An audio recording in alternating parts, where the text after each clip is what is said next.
నువ్వెళ్ళు, నేను వస్తా.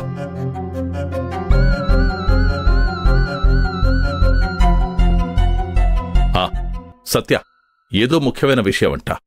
ఇప్పుడే నేను చెప్పాను కదా, ప్రజల సమస్యలు మన సమస్యలా ఫీల్ అవ్వాలని. విషయమేంటో కనుక్కొనొస్తాను. సరే అన్న.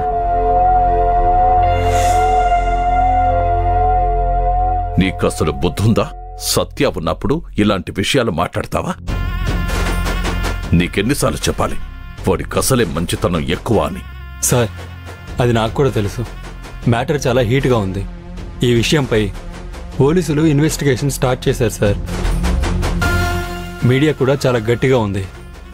సరే, ఆ ఆఫీసర్ వివరాలేంటో కనుక్కొని చెప్పు. ఆ తర్వాత ఏం చేయాలో నేను చెప్తాను. కానీ ఒక్క విషయం గుర్తుపెట్టుకో, ఇంకోసారి సత్య ముందు ఇలాంటి విషయాలు మాట్లాడద్దు. సత్య నన్ను ఒక దేవుళ్లా చూస్తున్నాడు. వాడి దృష్టిలో ఆ దేవుడి స్థానం అలాగే ఉండనిద్దాం.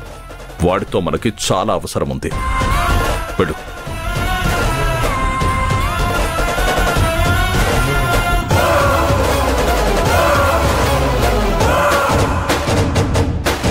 ఆలస్యం చేశారా? అయ్యో లేదన్నా. సరే అన్నా, ఇక మేము బయలుదేరతాం. ఏ సత్య, నీకెన్నిసార్లు చెప్పాలి సత్య, నీ స్థానం అక్కడ కాదు, ఇక్కడ.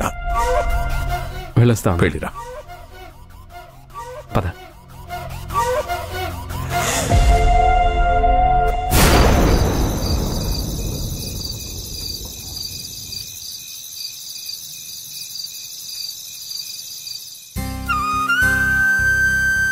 ఇప్పుడేం చెయ్యాలి?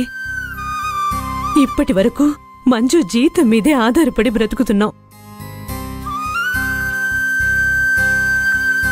త్వరలో ఆయన పెన్షన్ కూడా వస్తే మనకి కొద్దో గొప్ప ఆసరాగా ఉంటుంది అనుకుంటే